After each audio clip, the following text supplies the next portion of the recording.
Russia has only made a contribution where it is supporting its national interests in a harsher and harsher way. We're not attacking anyone, we're not warmongers. We are only defending our interests, and the dissatisfaction of our Western partners are huge because of this.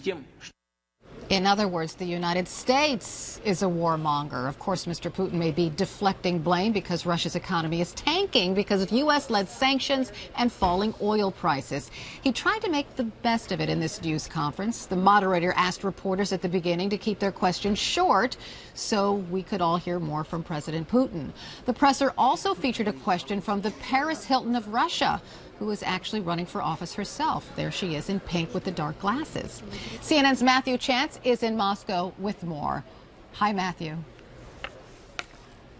Hi, Carol. That's right. It was a pretty defiant performance from Vladimir Putin, as we've come to expect. As I mentioned before the break, if you were expecting him to back down in the face of this economic chaos that is gripping his country, you'd be very disappointed, because he didn't do that at all. There was no U-turn on Crimea, no softening of his tone when it comes to Russia's confrontation, which has been growing with the West and with the United States in particular. Just more of the same hardline rhetoric. You mentioned his criticism of the United States as an aggressor, saying that Russia only spends $50 billion a year only on defence. The United States spending more than 10 times that figure. So he was very much trying to make that comparison with the United States defence expenditure. He was also asked some quite tough questions. One of them, look, isn't this economic crisis in Russia at the moment that has seen the ruble plunge in value against the dollar all to do with Crimea? You may remember Russia annexed Crimea, part of Ukraine, back in March. It's a thing that provoked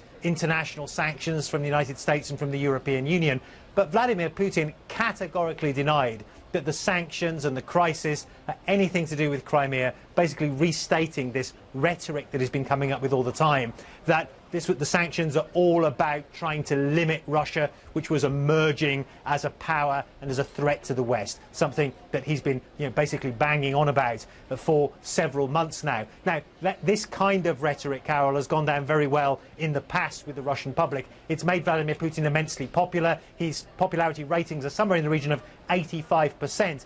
But in this new environment where people are actually feeling economic pain, it's difficult to see how he's going to manage to sustain those popularity ratings. Well, the polls in Russia, do they also show that people still widely support Putin's actions in Crimea? They do. I mean, as I was saying, his approval ratings are still sky high. I mean, President Obama would kill to have approval ratings like Vladimir Putin, I can tell you.